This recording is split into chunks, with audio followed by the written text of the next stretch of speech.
You know, when you close your eyes and just try to picture the ultimate far future spaceship, what do you actually see? I mean, for most people, it's probably something out of a blockbuster movie. Right, exactly. I'm genuinely asking you, the listener, to picture it. If you're anything like me, you are almost certainly picturing this massive shipyard. You know, you picture these giant fiery forges, massive robotic arms, welding incredibly thick plates of titanium, and like sparks showering down everywhere in zero gravity. Yeah, lots of dark gray metal and harsh lighting. Right. You see miles and miles of cold, hard, indestructible metal. It's violent, it's highly industrial, and it is fundamentally forged in fire. Which is really just the pinnacle of the Iron Age mentality, right? We've Yeah. just scaled it up and projected into the cosmos. Yeah, that makes We sense. look at the stars and we think about conquering space the exact same way we conquered the oceans centuries ago. Yeah. With heavier, harder, thicker hulls. We just assume the only way to survive a hostile environment is to put a massive, thick wall of dead matter between ourselves and the danger. Right. It's a total brute force approach. We're just throwing mass at the problem. But what if that entire mental image, that whole metal shipyard fantasy, is completely fundamentally wrong? Because it very likely is. Yeah. What if that metal shipyard is actually a total dead end for our civilization? So, in 2026, a researcher named Zachary David Enfield published a framework that proves exactly that. What if the ship that eventually takes us to the outer planets or, even to the stars isn't forged in a fire at all? What if it's grown? Exactly. What if it's grown? And here's where it gets really dark before it gets light. What if it's grown from something that right now we associate with literally one of the most terrifying biological mechanisms on Earth? It requires a total paradigm shift in how we view materials. Yeah. We have to stop looking at materials as inert, dead matter that we have to physically beat into shape with tools. Right. We need to start looking at them as physical information that shapes itself, based on its own structural logic. Welcome to the deep dive. Today, we have a mission that is going to completely bend your mind. And honestly, reading through the prep material for this one kept me up for 3 nights straight. It is a lot to process. I completely agree. It really is. We're taking a stack of incredibly dense, radically futuristic research papers published by Zachary David Enfield.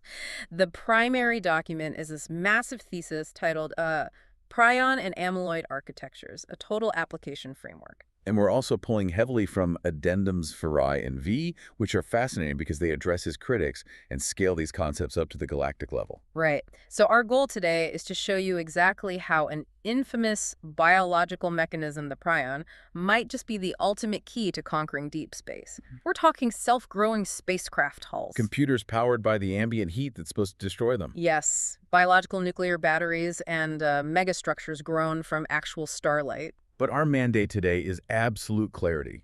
We are not going to get lost in the academic weeds or drop heavy jargon without explaining exactly how the physics works. Please, yes, keep me grounded. I will do my best.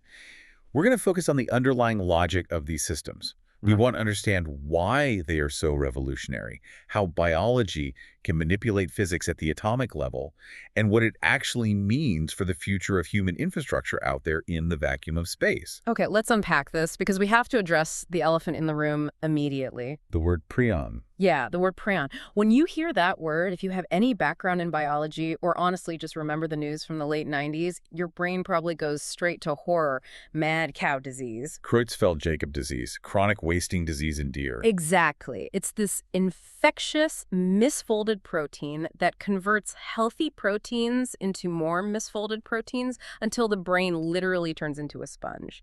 It is terrifying because it's virtually indestructible. You can't boil it away. You can't irradiate it easily like a virus or a bacteria. It is a biological nightmare. So why on earth are we talking about building spaceships out of it? It is, in its pathological form, an absolute nightmare. But what we need to separate here, and what Enfield's papers do so brilliantly, I think, is separate the pathology from the architecture. Okay, separate the disease from the structure. Right. The disease we see in mammals is just a specific, tragic misapplication of a structural mechanism. Think of it like fire. Okay. A house fire is a tragedy, right? It's an uncontrolled chemical reaction. But controlled fire in an internal combustion engine is literally what powers the modern world. Enfield's entire framework argues that the mechanism itself, the specific way these proteins self-assemble and physically lock together, is arguably the most brilliant, robust, and underutilized material platform in existence. Right. Okay. So we are absolutely not talking about using mammalian disease prions. Like, no one is taking mad cow disease into orbit. Oh, absolutely not. We are talking about using synthetic analogs and yeast prion determinants, things like the sub-35 protein. Yeast has prions. Yes. Yeast has utilized prions for millions of years, not as a disease, but as a way to survive severe environmental stress. Yeah. They use the exact same structural logic, the same incredible resilience, but they are completely harmless to humans. Yeah. We are just extracting the engineering principle from the biology. So we're taking the indestructible nature of the nightmare, stripping out the actual disease part, and using it as a building block. Exactly. But before we can build our starship, we have to deeply understand this brick. Because if I'm an aerospace engineer, I'm used to titanium, I'm used to carbon fiber. Why would I ever want to use a soft, squishy protein to build a spaceship hull? Well, to understand that, we have to look at what biochemists call the cross-beta architecture. This is the fundamental structural motif shared by all these amyloid and prion-derived fibrils. Cross-beta architecture. Yeah. If we zoom all the way down to the nanoscale, picture a long microscopic fiber. Inside that fiber, you have these things called beta strands. These are just segments of the protein chain. In a prion fiber, these strands are oriented perpendicular to the long axis of the fiber. So think of it like the rungs of a ladder. Okay, I'm picturing a ladder. Now imagine thousands of these ladders stacked intimately together. They are hydrogen bonded together into incredibly densely packed sheets that run parallel to the axis of the fiber. And hydrogen bonds are... There's strong electromagnetic attractions between atoms. When you stack them this densely, they lock the protein into what is essentially a thermodynamic valley. It's incredibly stable. Okay, let me try to visualize this for you. Translating from biochemistry to like mechanical engineering. Imagine you have a stack of extremely rigid, indestructible ceramic plates. Good analogy, yeah. If you just stack ceramic plates and hit them with a hammer, they shatter, right? But what if, between every single rigid ceramic plate, you put a layer of high-grade industrial shock absorbers, like really dense rubber? If you hit it, the plates don't shatter because the shock absorbers compress and dissipate the kinetic energy. If you try to bend it, the rigid plates provide immense stiffness. Am I close to how this cross-beta architecture actually functions? That is a highly accurate analogy. You're describing the mechanics of a nanocomposite material. In the cross-beta scaffold, the dense hydrogen-bonded beta sheets act as those rigid ceramic plates. They provide incredible stiffness and tensile strength. But where's the rubber? Well, a protein isn't just a flat sheet, right? It has these things called amino acid side chains that stick out from the backbone. These side chains, which are situated between the rigid sheets, act as your shock absorbers. Oh, wow. When mechanical stress is applied to the fiber, these side chains can flex, they can slide slightly, and they dissipate the mechanical energy as minor amounts of heat without breaking the main backbone. Nature already uses this design logic in the macro world. Like what? Give me an example of nature doing this. Look at nacre, the mother of pearl inside an abalone shell. Or even look at the microscopic structure of a human tendon or a bone. Right, bones don't just snap immediately. Yeah, exactly. They all use this combination of highly rigid mineral or crystalline elements interspersed with soft, energy-dissipating collagen or organic elements. It's a brilliant way to prevent catastrophic failure. But the amyloid architecture is doing this at the absolute fundamental limit of matter, the 10-nanometer scale. Right. But nacre is a seashell sitting in the ocean. Tendons are inside my arm. We are talking about building things that need to survive the violent, hostile, zero-gravity, extreme temperature environment of deep space. Yeah. So how does a protein physically stack up against traditional aerospace materials? Like, if I put this amyloid fiber up against carbon fiber or aerospace-grade titanium or Kevlar, the stuff we use to stop bullets, what actually happens? Let's look at the hard numbers from Enfield sources. He specifically draws on decades of foundational research from places like the Knowles Lab at Cambridge. If we look at engineered polymeric amyloid fibers, specifically a synthetic sequence engineered with 128 repeating structural units, we see a toughness metric of 160 megajoules per cubic meter. Wait, let's pause on that word, toughness. Let's define that perfectly, because I think a lot of people use strength and toughness interchangeably, but in material science, there are vastly different things, right? Exactly, and the distinction is critical for aerospace. Tensile strength is just how much pulling force a material can take before it simply snaps. It's a measure of raw resistance to deformation. Okay. Think of glass.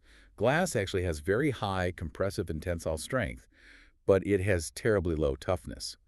When it reaches its limit, it shatters catastrophically. Right, it doesn't bend. Exactly. Toughness, on the other hand, is the total amount of energy a material can absorb before it fails. If you look at a stress-strain graph, toughness is the total area under the curve. Rubber has low strength, but high toughness.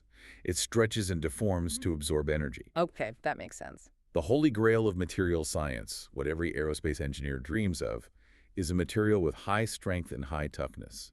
A material that resists pulling, but when pushed past its limit, absorbs the energy instead of shattering. Okay, so a car's frame needs strength to hold the engine, but the crumple zone needs toughness to absorb the crash so you don't die. Perfect way to put it. So the engineered amyloid fiber has a toughness of 160 megajoules per cubic meter. Let's ground that number for a second. Where does Kevlar sit? Where does steel sit? Let's start with biology's gold standard. Spider dragline silk is the canonical ultra-tough biological fiber. It's the benchmark every biochemist tries to beat. Spider silk comes in around 150 to 160 megajoules per cubic meter. Okay, so it matches spider silk. The engineered amyloid already matches or beats it, yeah. Yeah. Now, high-performance synthetic engineering polymers, things like ultra-high molecular weight polyethylene used in advanced body armor, they sit around 30 to 40. Wait, really? Only 30 to 40? Yeah. Carbon nanotube composites, which are incredibly strong, might hit 50 to 100 in terms of toughness. So this engineered protein fiber is structurally tougher than almost any synthetic fiber we currently use in aerospace. That is wild. I mean, we spend billions of dollars developing carbon nanotubes, and a misfolded protein is inherently tougher. But high tensile steel is still stronger in terms of raw tensile pulling strength, isn't it? Yes, high tensile steel is stronger in absolute raw strength. But here is the critical non-negotiable factor for space exploration: density. Mass. Right. The amyloid fiber achieves this astronomical toughness at approximately 1/8 the density of steel. 1/8? Wow. And the rocket equation rears its ugly head. I was reading up on how NASA plans mass budgets, and the Tsiolkovsky rocket equation is just brutal. It's the bane of every rocket scientist's existence. If you want to launch a pound of steel into orbit, you need fuel. But that fuel has mass. So you need more fuel to lift the fuel that lifts the steel. It becomes this exponential nightmare where like 90% of your rocket is just fuel trying to lift itself. Exactly. The rocket equation is a tyrant. It punishes mass exponentially. If you can get spider silk levels of toughness, literally surpassing Kevlar at a fraction of the weight of aerospace metals, you have completely rewritten the economics of payload mass. You can launch a ship that is vastly lighter. Which means you need vastly less fuel, which means space travel suddenly becomes economically viable on a massive, massive scale. Okay, so it's incredibly tough and it's incredibly light. But space isn't just about structural loading. Space is a chemically and radiologically violent environment.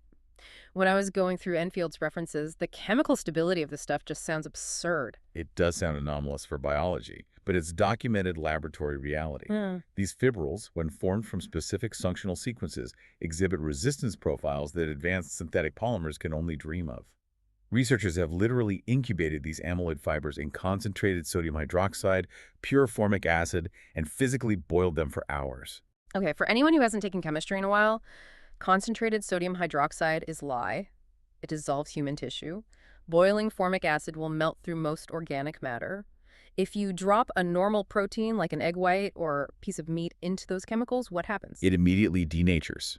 The chemical bonds holding its shape together break, it unfolds, and it turns into a useless amorphous soup. But the prion fibers... Those exact same conditions just bounce right off the cross-beta amyloid structure. Yeah.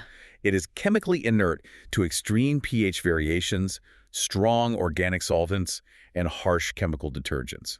The hydrogen bonding network is simply too dense for the solvents to penetrate and disrupt. But here is the connection to space that really stuck with me. Radiation. Yes. Outside the protective bubble of Earth's magnetic field, you know, the Van Allen belt, space is just bathed in cosmic rays, gamma radiation, high-energy particles ejected by supernovas, and the sun. It's an incredibly harsh environment. If you send a traditional silicon computer or a satellite with standard copper wiring into deep space, it gets shredded. A gamma ray hits a silicon atom, knocks an electron loose, and suddenly a 1 becomes a 0. Your computer crashes. Or the copper wire slowly degrades because the radiation physically blasts the atomic lattice apart. We currently wrap everything in heavy lead or thick aluminum just to survive. So how does a protein survive that? What's fascinating here is how the physical scale and chemical bonding of the amyloid fiber interacts with high-energy photons like gamma rays. Prion proteins are highly resistant to gamma ray irradiation at massive doses, doses that would absolutely obliterate silicon logic architectures and sever copper wiring. How, though? Why doesn't the gamma ray just blast the protein apart like it does to silicon? It has to do with the dissipation of energy. Silicon is a rigid crystal lattice. When ionizing radiation hits it, the energy has nowhere to go but into breaking a covalent bond. Because it's too stiff. Right. The amyloid structure, however, has millions of non-covalent hydrogen bonds and those flexible side chains we talked about. When radiation hits the fiber, the energy is often dissipated as vibrational energy, basically just heat through the flexible network, Right. rather than breaking the primary structural backbone. Wow. In the vacuum of space, bathed in the cosmic background radiation and solar storms, this protein material is intrinsically shielded. It survives without the need for tons of heavy metal shielding, which, again, further solves our rocket equation problem. Okay, so we have a super brick. It's lighter than aluminum, it's tougher than Kevlar, it survives boiling acid, and it basically laughs at gamma rays. Yep. But how do you actually engineer with it? Because you can't just throw a bunch of proteins into a blast furnace and forge a hole.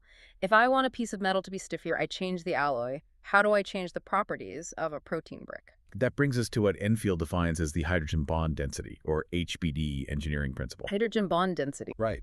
The mechanical properties of these fibers are not some magical accident. They are directly proportional to the density of the hydrogen bonds in the core of the fibril. Meaning how tightly packed those beta sheets are inside the ladder structure. Precisely. If an aerospace engineer wants a material that acts like structural steel, rigid, unyielding, perfect for the primary load-bearing struts of a ship, they alter the amino acid sequence of the protein slightly to increase the hydrogen bond density. So they just change the genetic code. Exactly.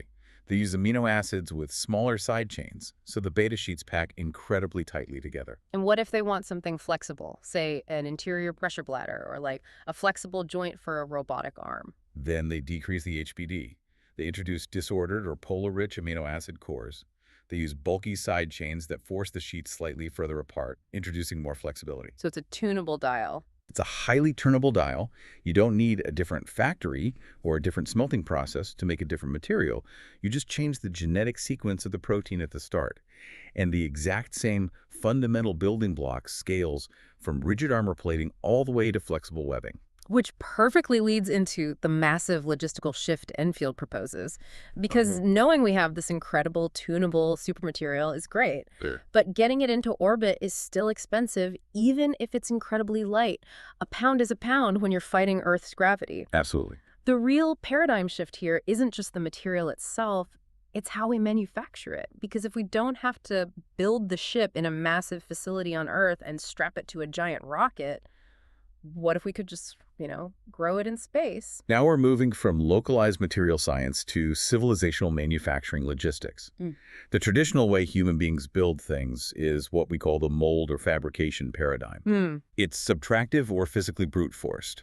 You dig raw ore out of the ground, you smelt it in a high-heat furnace, you pour the molten liquid into a mold, or you take a giant block of metal and use a CNC machine to grind it down to the shape you want. It requires massive, heavy, energy-intensive infrastructure. Exactly.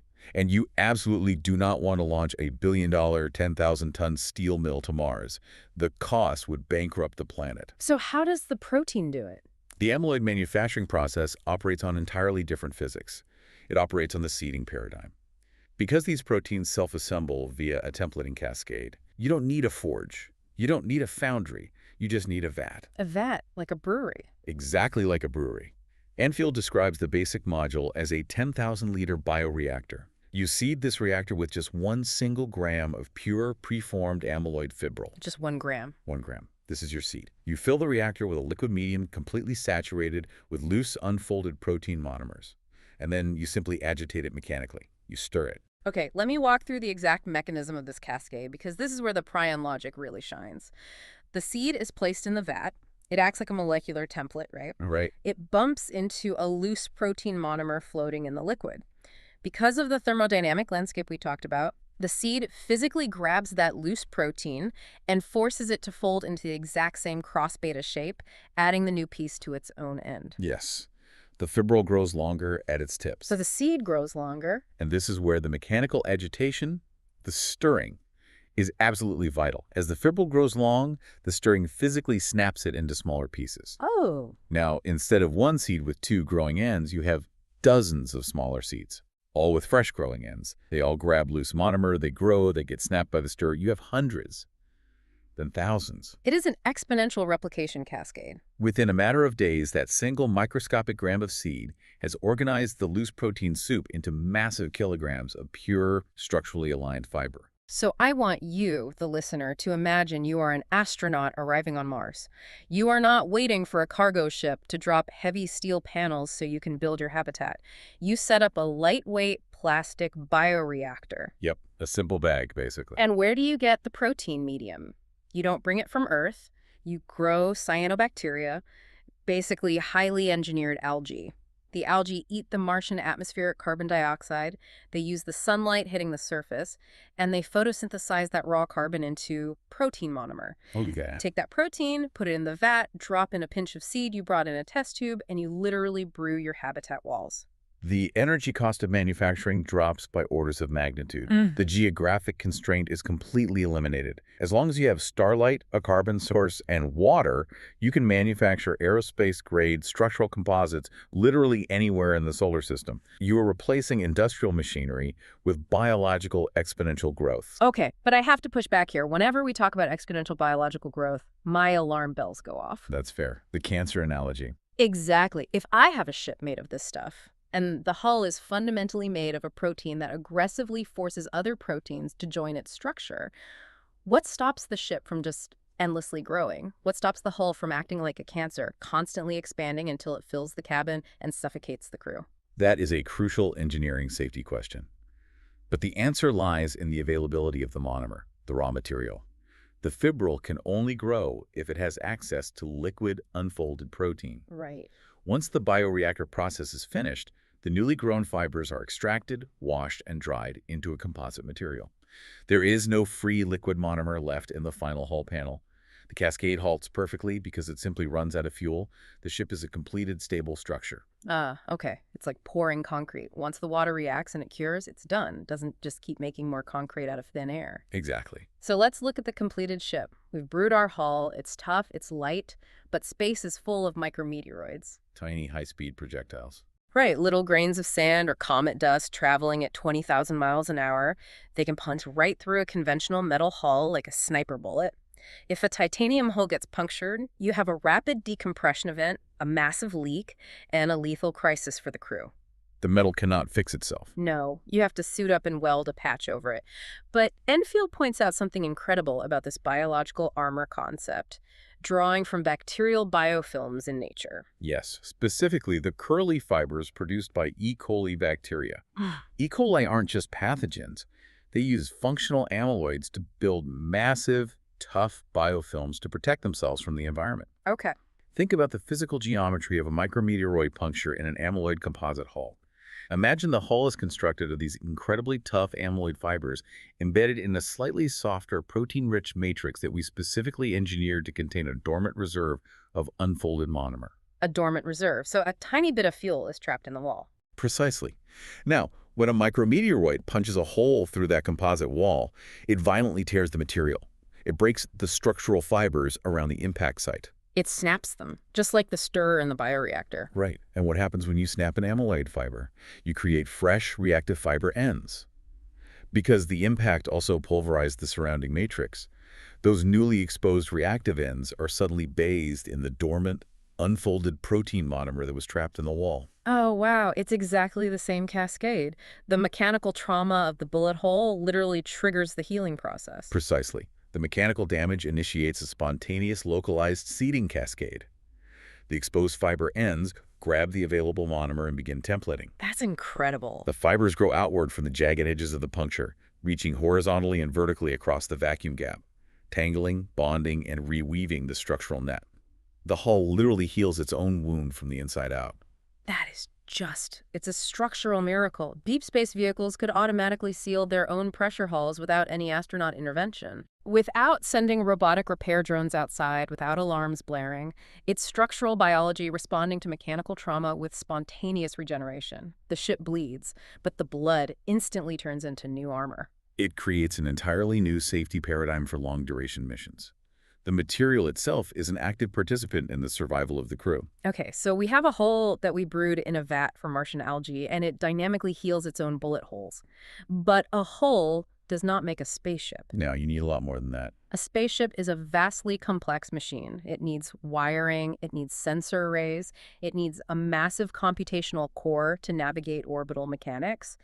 And we established earlier that the silicon and copper paradigm is too heavy and, more importantly, incredibly vulnerable to gamma radiation. Correct. So if we're abandoning traditional electronics, how does biology wire the void? How do we build circuits out of protein? To understand the biological wiring, we have to look back at a foundational study from 2003 by Scheibel and colleagues, published in the Proceedings of the National Academy of Sciences. Okay, 2003, so this isn't even new science. Not at all.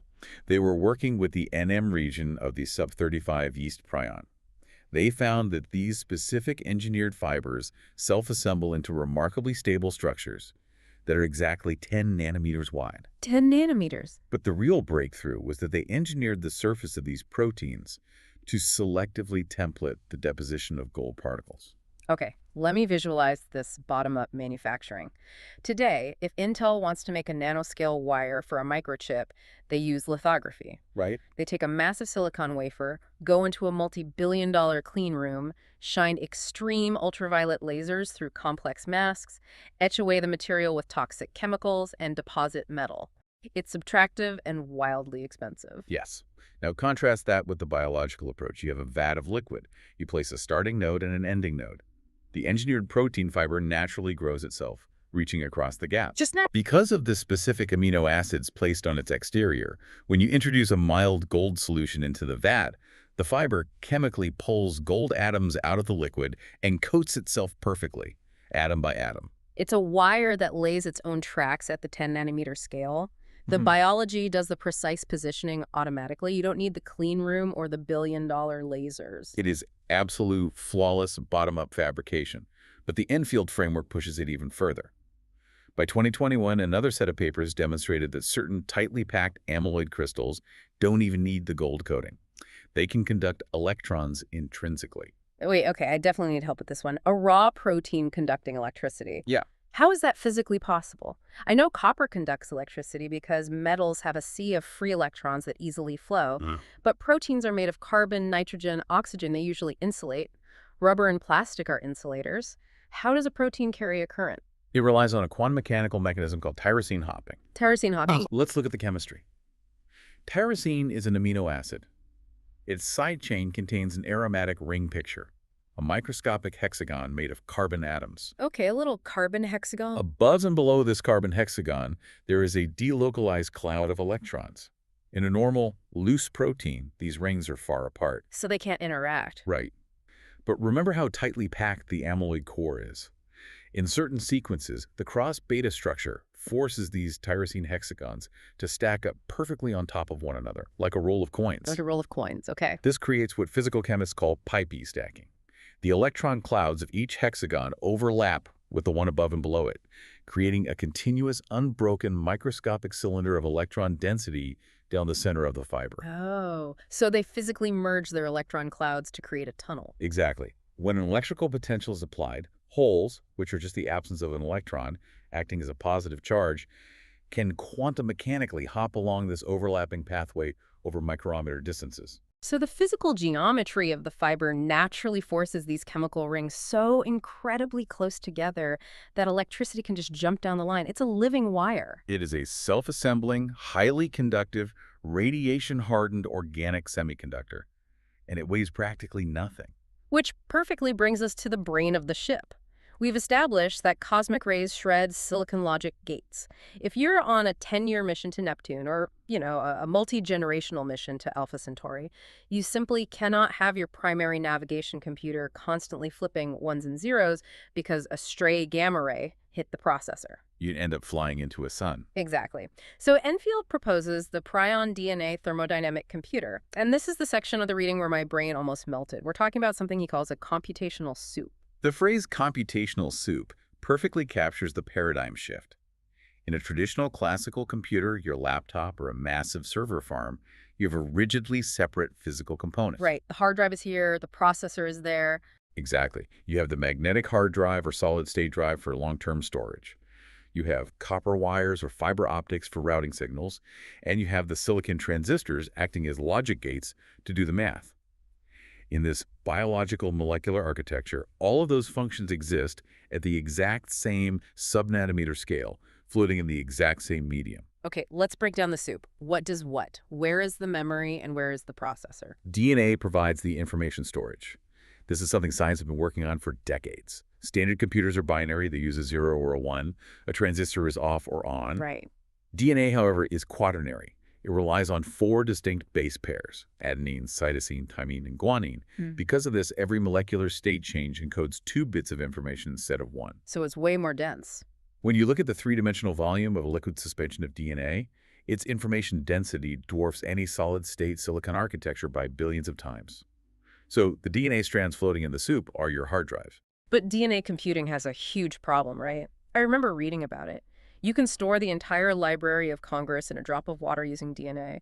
But if you want to search it or do logic operations, chemical DNA computing takes hours. It's incredibly slow, yes. Because you have to wait for molecules to physically drift around and bump into each other. Exactly. DNA is brilliant for storage, but terrible for processing speed. That's where our conductive prion fibers come in. Ah. The self-assembling, tyrosine-hopping prion fibers act as the physical logic gates and the interconnects, the high-speed wiring between the DNA storage nodes. The fibers bridge the microscopic gaps, locking the DNA nodes into a vast, rigid network. So they connect the hard drive together. And the entire system is clocked or driven by terahertz radiation.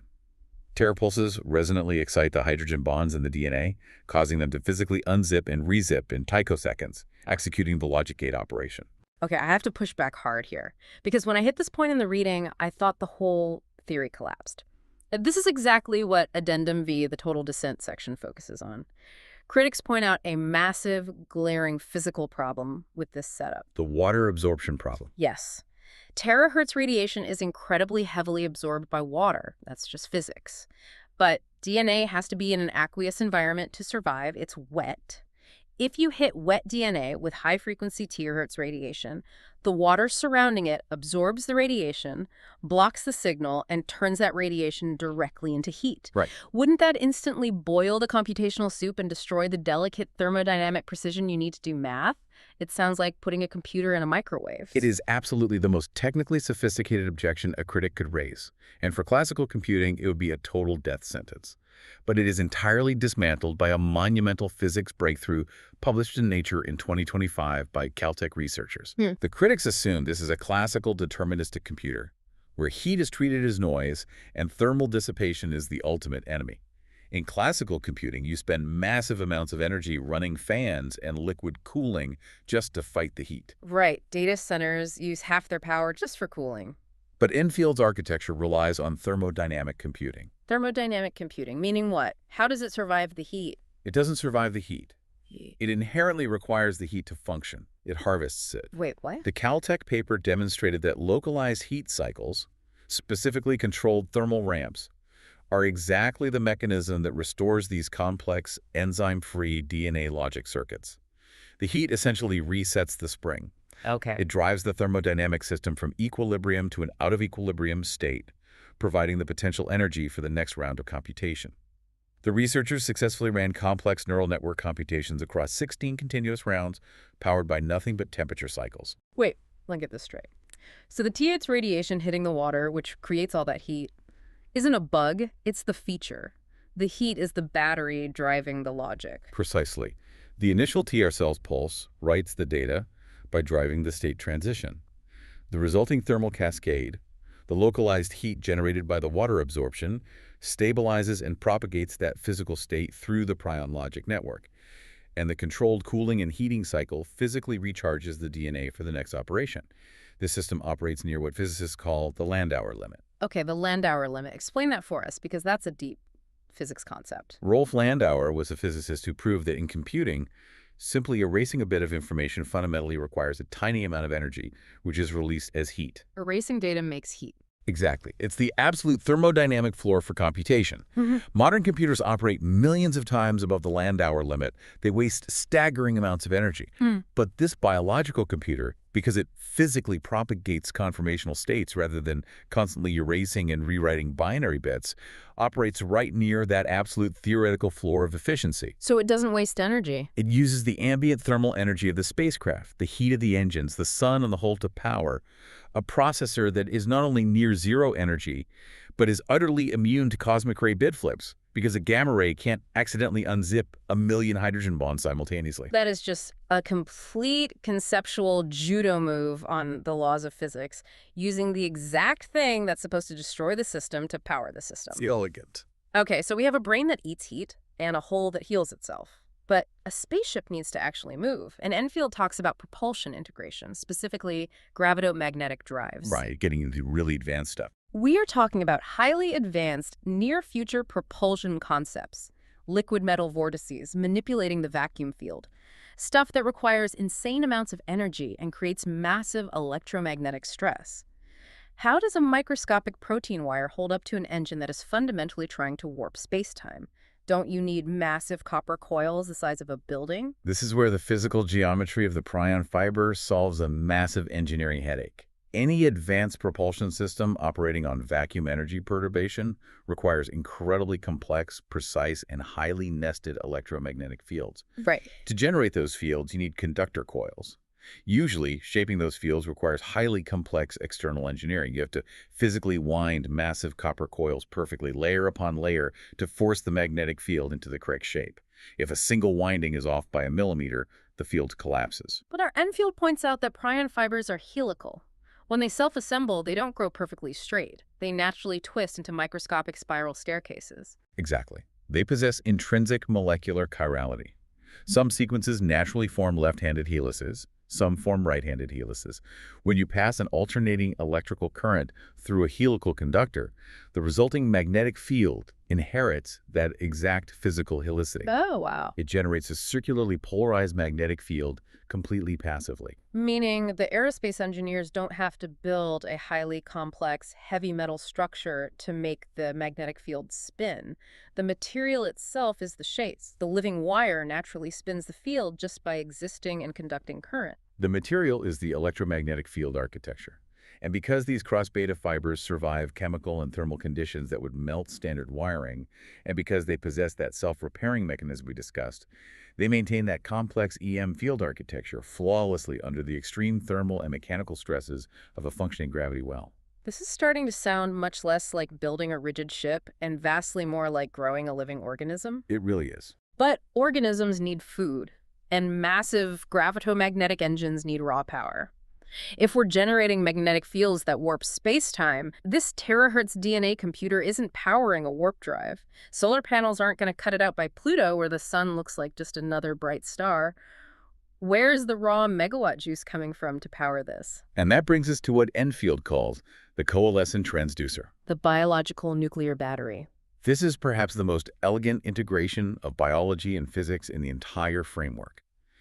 It brilliantly solves the fundamental bottleneck of all deep space exploration, power generation. Let's frame that bottleneck so everyone understands the stakes. Yeah. Right now, if NASA sends a probe to the outer solar system where solar panels are useless, they use a technology called RTGS radioisotope thermoelectric generators. Right. It's what powers the Voyager probes currently in interstellar space, and it's what drives the Curiosity rover on Mars.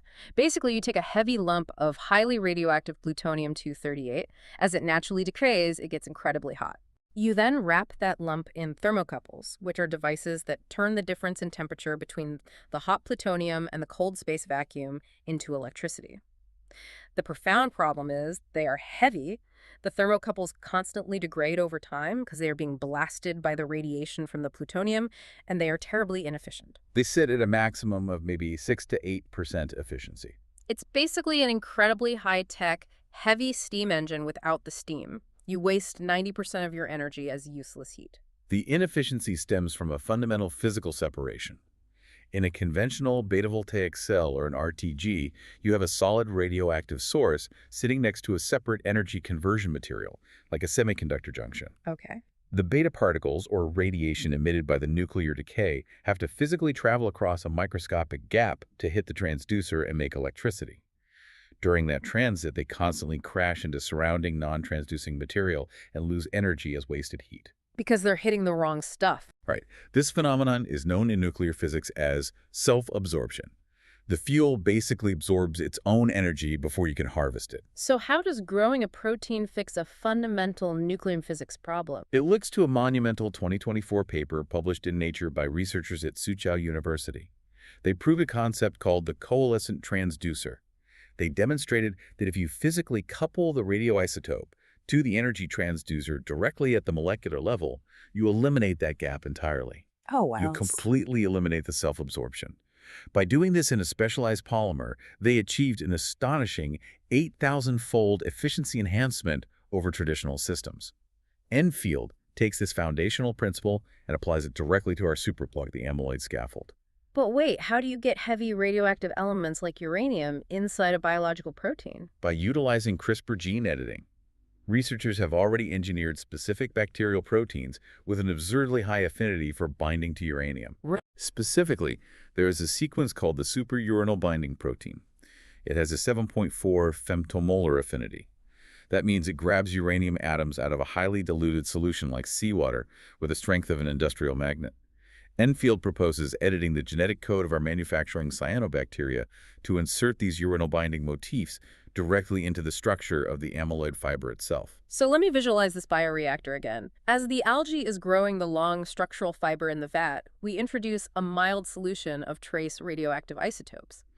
The fiber, as it grows, is actively snatching these radioactive atoms out of the liquid and permanently locking them inside its own physical structure. And it perfectly spaces them out at the atomic scale. Precisely. It is happening at the angstrom scale. The radioactive decay source is now structurally, chemically fused directly to the energy converter. Every single nuclear decay event happens directly inside the transducing material. There is zero gap, zero self-absorption. And here's where it gets really interesting, because the biological battery doesn't just harvest the energy in one way. Enfield describes a trimodal energy harvesting system. It's extracting energy from the atom in 3 distinct ways simultaneously. Yes, a conventional battery or solar cell harvests energy in only one way. Right. This highly engineered biological lattice harvests a single nuclear decay event simultaneously through 3 independent physical channels. Channel 1 is the traditional beta-voltaic route. The high-energy beta particles emitted by the decaying atom directly drive electron-hole pairs into the tyrosine-hopping conductive pathway we discussed earlier. Generating direct electrical current. Exactly. Okay, that's Yeah. direct electricity. Very efficient. What's the second channel? Channel 2 relies on piezoelectricity. When a heavy nuclear atom violently decays, it literally recoils. It shudders physically. It emits phonons, which are mechanical vibrations that ripple outward through the surrounding crystal lattice. Like a microscopic earthquake. Exactly. Because the cross-beta scaffold is naturally highly piezoelectric, meaning its asymmetrical molecular structure forcibly translates mechanical physical stress into electrical voltage.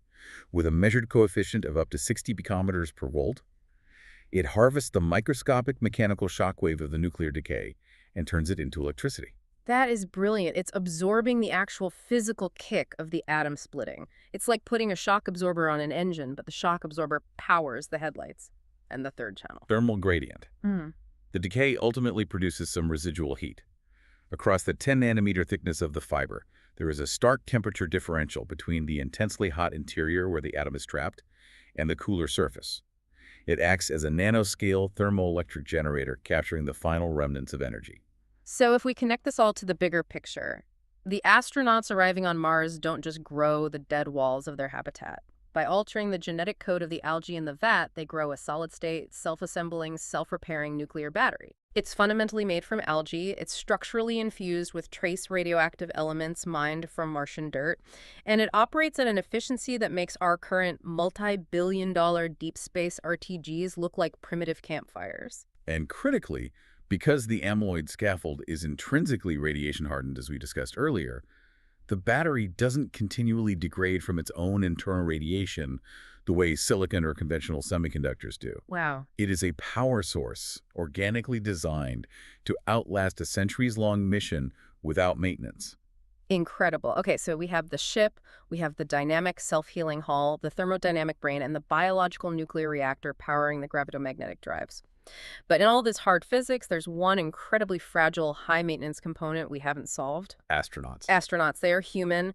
They require massive amounts of biological upkeep. They need to eat. If you are on a 10-year mission to Saturn, you simply cannot pack enough freeze-dried ice cream, protein paste, or vacuum-sealed pasta to survive. The mass constraints of space travel are brutal, and food is heavy. NASA and every space agency recognize this bottleneck. In situ resource utilization, or ISRU, is not just a neat idea for deep space. It is absolutely mandatory for survival. You have to live off the land. You must manufacture what you consume using the environment you are currently in. For food, this has traditionally meant building massive greenhouses to grow plants. Hydroponic lettuce, dwarf wheat, or potatoes, like in the movie The Martian. Right. But plants are incredibly slow, they require massive volumes of heavy water, and they convert light energy into edible calories very inefficiently. So Enfield takes a prion self-assembly logic and brings it to the dinner table. He outlines a concept called optogenetic protein lattice printing. Let's break those words down, because when I first read it, it sounded entirely like printing a filet mignon with a laser beam. That is essentially exactly what it is, utilizing a breathtaking convergence of disciplines. Yeah. We already established that these synthetic prion proteins cascade and template. They grab free-floating monomers and forcefully snap them into a specific geometric shape.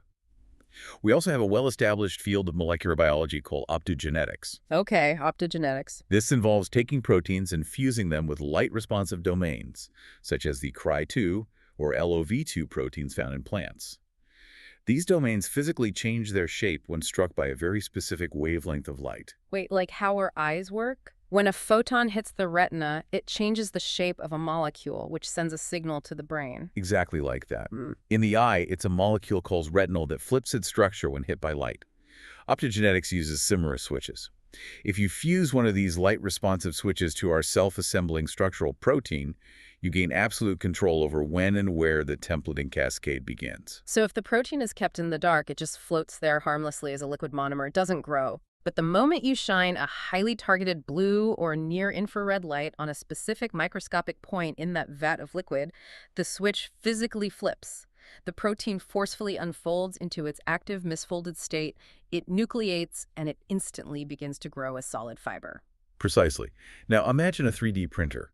But instead of a mechanical metal nozzle slowly squeezing out hot plastic layer by tedious layer, you have a clear vat of this liquid protein. Okay. Surrounding the vat are projectors that shine a complex holographic light beam, a precise three-dimensional interference pattern of light directly into the liquid.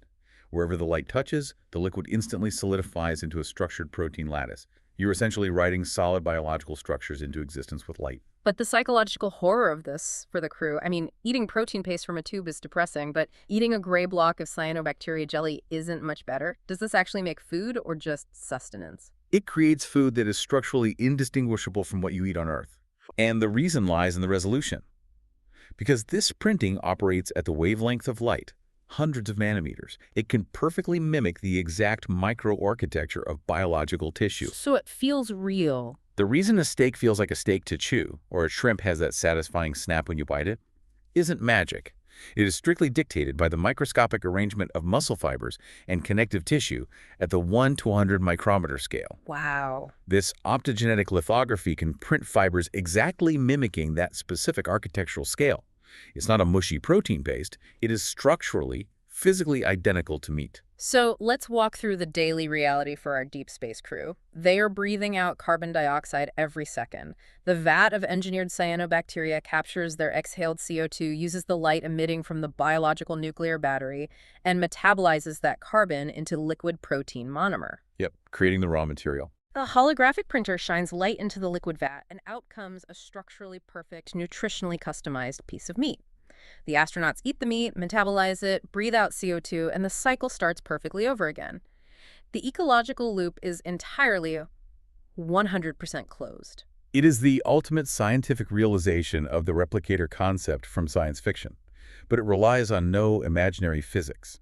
It is grounded entirely in currently peer-reviewed synthetic biology, cross-beta structural mechanics, and optogenetics. I mean, my mind is thoroughly blown by the engineering elegance of this.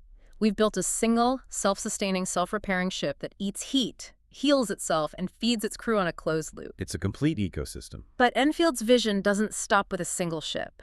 Addendum Theti takes this entire biological framework and scales it up. And I mean, really scales it up. If this technology flawlessly works for one ship on a 10-year mission, what happens when a civilization utilizes it for 10,000 years? We move from interplanetary travel to macrostellar engineering. This is where Enfield radically challenges the foundational assumptions of classical astrophysics, specifically the Kardishev scale. Right, the Kardashev scale. The Kardashev scale is how astrophysicists theoretically measure a civilization's advancement based on its energy consumption. A Type A civilization utilizes all the energy reaching its home planet. A Type 2 uses all the total energy output of its star, traditionally envisioned by building a Dyson sphere. A Type 3 utilizes the energy of an entire galaxy. And the classical assumption has always been that to become a Type 2 or Type 3 civilization, you have to spend millions of years doing heavy, brutal industrial engineering. You have to literally mine entire solar systems, tearing apart planets to get enough steel and titanium to physically build the Dyson sphere around the sun. It's a logistical nightmare that requires millions of ships and trillions of tons of fuel. Enfield argues that this classical model mistakenly separates the civilization from its infrastructure. What does that mean? He proposes that an advanced Type 3 civilization doesn't build galactic infrastructure from scratch using dead metal. The biological node precedes the galactic scale. If your fundamental engineering unit, the cyanobacteria carrying the DNA computational brain and the amyloid manufacturing instructions, can naturally reproduce itself from raw starlight and simple asteroid chemistry, then the civilization is the biology. So instead of sending 1,000,000 heavy mining ships to a distant star system, you send a seed package. A capsule weighing maybe a few nanograms, essentially a speck of dust, pushed by a laser sail across the interstellar void at a fraction of the speed of light. It lands on a dead, carbon-rich asteroid in a completely alien star system. What happens next? The seed begins to eat the asteroid. It eats the asteroid. The biological programming wakes up.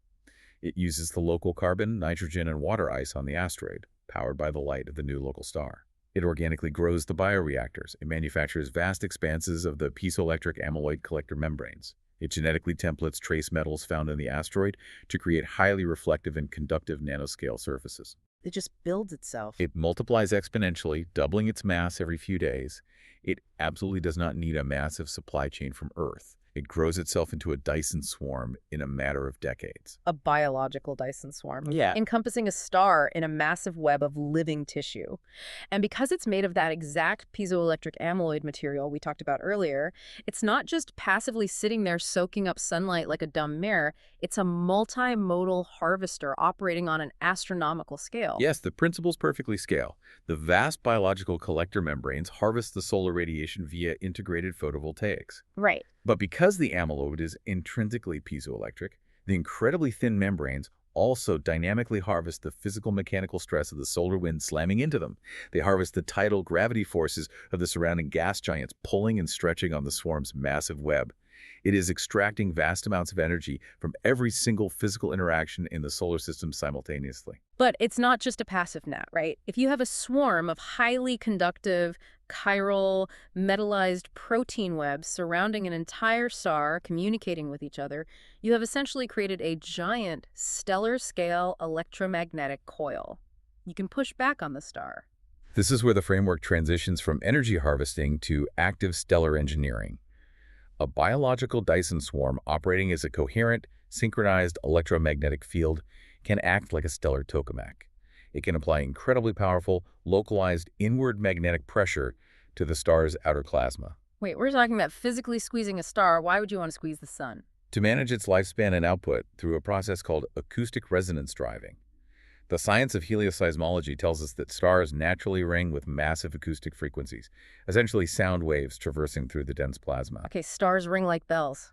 The biological swarm can precisely pulse its electromagnetic fields to match those exact natural frequencies, driving massive, amplifying acoustic waves deep into the star's core. By artificially increasing the pressure and density of the hydrogen nuclei in the core, the swarm can actively manage the star's fusion rate. You can throttle the star. You can throttle it up to generate a massive burst of power for an interstellar laser, or you can throttle it down, cooling the core slightly, so the star burns slowly for 50 billion years instead of burning out in 5. The wild, untamed star becomes a meticulously managed, long-term fusion reactor. I am continually amazed by how perfectly the physics align. We started with a vat of algae in a Martian plastic bag, and by simply scaling the geometric logic, we are squeezing a star like a sponge to control its core fusion rate. It's all the same fundamental principle. But there's one final massive logistical puzzle. If you have biological seeds growing Dyson swarms in 1,000 different star systems across the Milky Way, how do they talk to each other? Traditional radio waves are hopelessly slow, and they get blocked by interstellar dust clouds and nebulas. If you're a galactic civilization, you can't wait 100,000 years for an email to cross the galaxy. They circumvent the limitations of the electromagnetic spectrum entirely.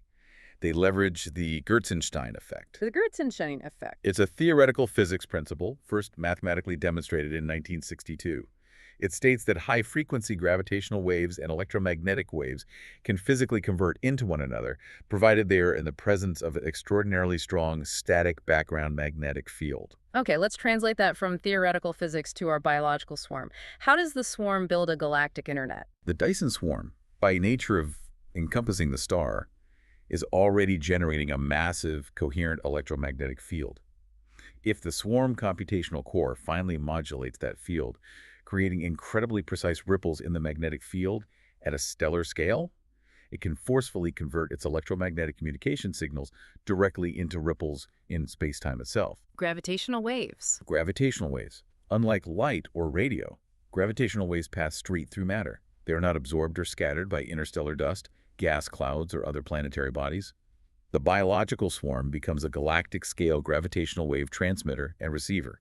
It creates a pristine, unblockable communication network spanning the entire galaxy, utilizing the very fabric of spacetime as the wiring. So to pull all of this back down to Earth and summarize this breathtaking journey we've taken, we started with a misfolded protein, a biological curiosity heavily stigmatized by its association with a terrifying mammalian disease. But by looking past the pathology, we isolated its core structural brilliance, the indestructible, incredibly tunable cross-beta architecture. We used synthetic biology to grow it exponentially in vats of algae, requiring nothing but sunlight and carbon dioxide. We gave it the biological ability to heal its own mechanical wounds. Yes, and the quantum mechanics to conduct electricity, the thermodynamic resilience to compute using the very heat of its DNA, and the atomic precision to harvest nuclear decay without degradation.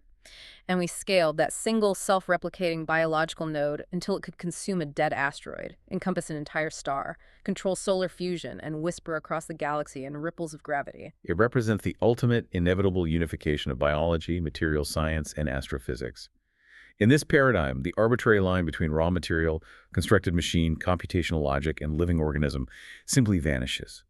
It is all one seamlessly interconnected architecture, executing the logic of survival. It really forces you to deeply reconsider humanity's eventual place in the universe.